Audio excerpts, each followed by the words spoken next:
Here we go, guys. Got one! Yeah! I hope you guys can see. Yeah! Oh, damn. Here he goes. This is a big guy. Oh, yeah, he's got me in the weeds. I think I'm gonna have to start pulling him out. Yeah, right there.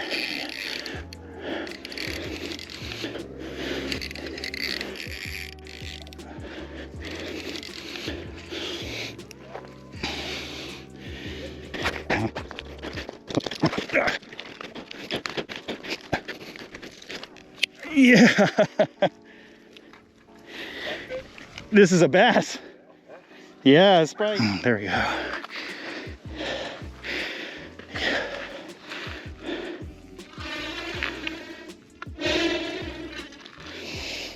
Okay, let's get you back. All right, guys. So if you just watched, you saw me get into an 18-inch bass at a lake that I've visited since I was in high school. That lake is very pressured fishing, and the water clarity is down to something like 20 feet. So the bass are very, very spooky in that lake. And so for me to get into an 18-inch bass at that lake was a huge, huge deal for me. But anyways, we're going to go over the Purelure / DMK Silver Feather Miiec EXA short-term impressions. But before we do, I'd like to go ahead and ask, if you haven't subscribed to the channel, to please consider subscribing, especially if you've been getting some good information, knowledge, or value out of the videos that I've been making for you guys. Anyways, with that being said, let's go ahead and get into the short-term impressions, and I want to say thank you guys for watching. Okay, so the pros of this reel. Wow, this has really impressed me so far. The reel has proven to be a very, very versatile reel, casting down to 0.52 to 0.54 grams and all the way up to, well, the manufacturer claims all the way up to 15 grams. Now, I do tend to think that they are actually telling the truth, and that's because the spool is fairly deep. It allows you to actually have quite a bit of line capacity on this, but we'll go ahead and show you guys that the spool goes down to 20 millimeters from 28 millimeters. So you've got 8 millimeters of spool depth that you can add line to. So I feel that the line ratings that they have are more on the accurate side of things, and that allows you to actually cast the higher weights that they're saying. So that's the first pro. The second pro is that I find that the reel is made fairly well. It's a very solid feeling reel, and I think that's due to the aluminum frame, but also the fact that I don't feel any geariness. There might be the slightest hint of something, but it's not geariness. The star drag is tuned well. The spool tension knob is probably, or spool friction, I should say. Spool tension is kind of a misnomer because you're not really adding tension to the spool. Tension would be when you're kind of pulling or stretching out a part. And in this case, we're compressing it, and so we're adding friction to the spool. So the spool friction knob feels a little bit on the loose side. Now, it's not as loose as some other reels out there. The next pro is that the operation of this reel is extremely simple, and that's fairly similar to the Longzhi B50 DBC1 because they use the same exact braking system. And so all you're basically doing is turning a simple analog style dial to increase or decrease the brake strength. But what I've been finding is, in general, the brakes like to live around the middle setting, and that's for lower weight lures and for higher weight lures. You can kind of get away with a lower brake setting, especially if the lure that you're casting is kind of a smaller, more aerodynamic and kind of heavy lure. And so like a 5-gram jigpara / spoon, I'm able to actually cast a full 50 meters worth of line off of this reel. Pretty impressive. The next pro is that, yeah, it has a versatile lure weight range. So the manufacturer reports that this can actually go from 1 gram all the way up to about 15 grams.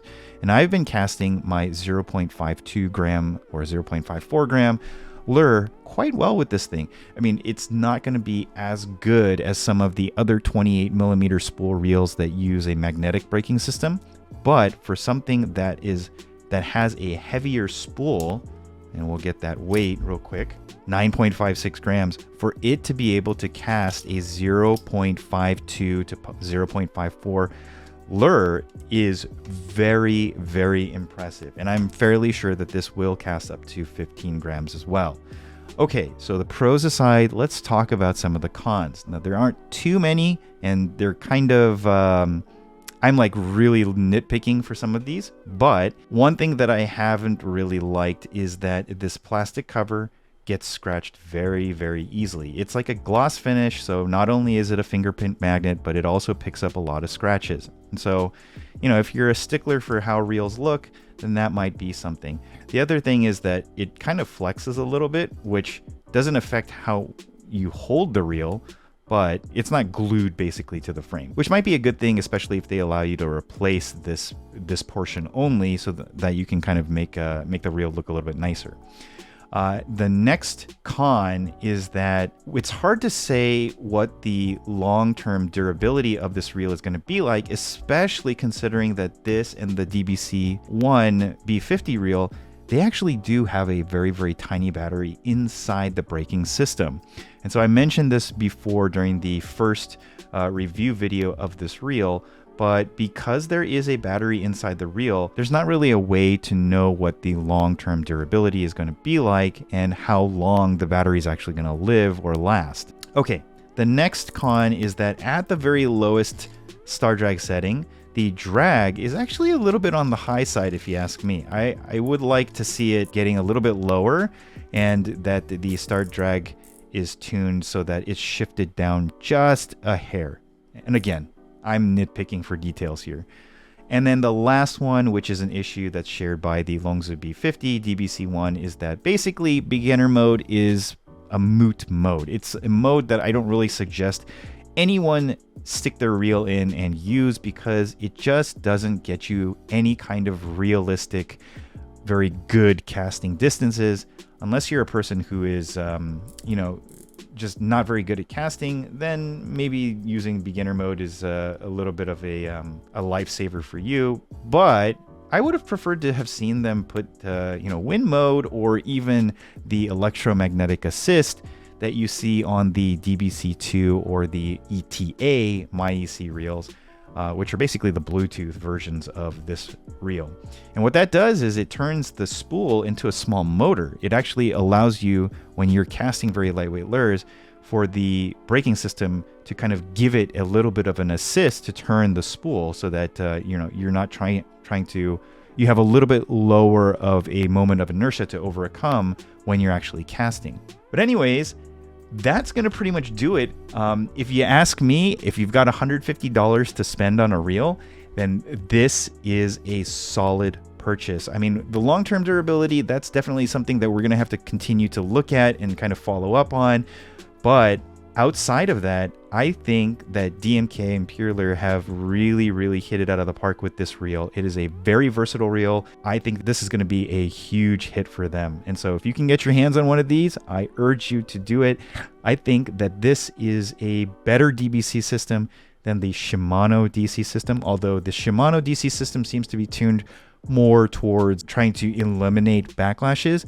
This is kind of more tuned towards the idea that you want to get a little bit further cast out of it. And so I think it's tuned more efficiently than the Shimano DC system. Oh, and by the way, stay tuned to watch that clip of me getting into a 15-inch tilapia just over this past weekend. I had such a blast with this reel. I've been very, very impressed. Okay, with that being said, thank you so much for watching, and I'll catch you in the next one. Peace. Oh. Ah.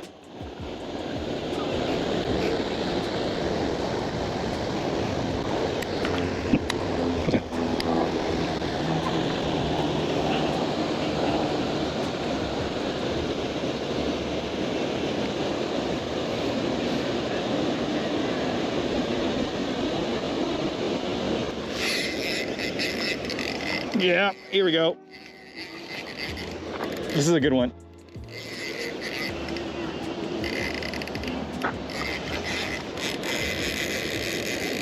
Yeah, this is a good one.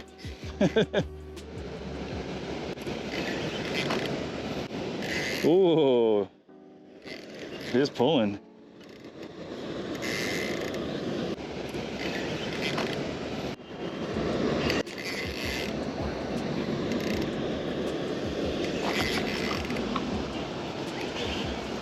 Oh yeah, it's a good. Get it on. Oh, it's a tilapia. It's a good sized tilapia though. Tilapia monster. Whoa. Yeah. Hey, I'll take it. Right there. Cool. 15 inches. 15 inches. Nice.